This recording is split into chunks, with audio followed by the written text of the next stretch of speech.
আসসালামু আলাইকুম রহমতুল্লাহি ওবারাকাতুহ। সম্মানিত প্রিয় উপস্থিতবৃন্দ, আজকের এই ভিডিওতে আলোচনা করব স্বপ্নে নিজেকে আপন ঘরে ঝাড়ু দিতে দেখলে কি হয়, মানে নিজের ঘর ঝাড়ু দিতে দেখার ব্যাখ্যা কি।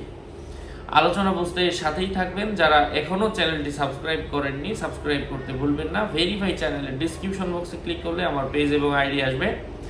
এটা ছাড়া আলাদা অন্য কোনো পেজ নেই, আইডি নেই, ইমো নেই, হোয়াটসঅ্যাপ নেই, টিকটক নেই। নাম ছবি দেখে বিভ্রান্ত হওয়া যাবে না। প্রত্যেক ভিডিওতে আলাদা আমি সাবধান করি, সতর্ক করি। স্বপ্নে নিজেকে আপন ঘর ঝাড়ু দিতে দেখার অর্থ হচ্ছে স্বপ্নদ্রষ্টা দুনিয়ায় নিপতিত হবে, অথবা হঠাৎ তার নিজের মৃত্যু হতে পারে। এটা ইমাম ইবনে সিরিনের মতামত। এবং কারো মতে ঘর ঝাড়ু দিতে দেখলে বুঝতে হবে তার পরিবার থেকে তার দুশ্চিন্তা দূর হবে। স্বপ্নে সঠিক বিষয় সম্পর্কে স্বপ্নের বিষয়ে আল্লাহ তাআলাই ভালো জানেন। কারো মতে স্বপ্নে ভাঙ্গা ঘর দেখা ঘরের কর্মকর্তার, মানে ঘরের যিনি ঘরে যারা আছেন তন্মধ্য থেকে যে কারো মৃত্যুর আলামত বুঝতে হবে।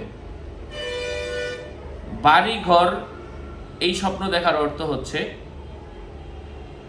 স্বপ্নদ্রষ্টা কখনো কখনো তার নিজের পরলোক গমনের আলামত, অর্থাৎ তার মৃত্যুর আলামত, নতুন ঘর দেখা।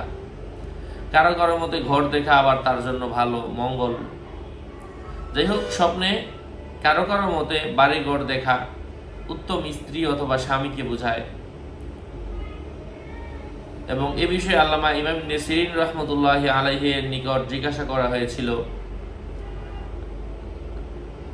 যে ইমাম ইবনে সিরিন, যদি কোনো ব্যক্তি স্বপ্নে নতুন ঘর দেখে এর ব্যাখ্যা কি? তিনি বলেছেন, তোমার স্ত্রী কি গর্ভবতী? অতঃপর ওই ব্যক্তি বলল, হ্যাঁ, আমার স্ত্রী গর্ভবতী। ইমাম ইবনে সিরিন বললেন, তোমার স্ত্রীর গর্ভপাত হবে, মানে তার বাচ্চা হবে এবং সে তার বাবার বাড়িতে যাবে।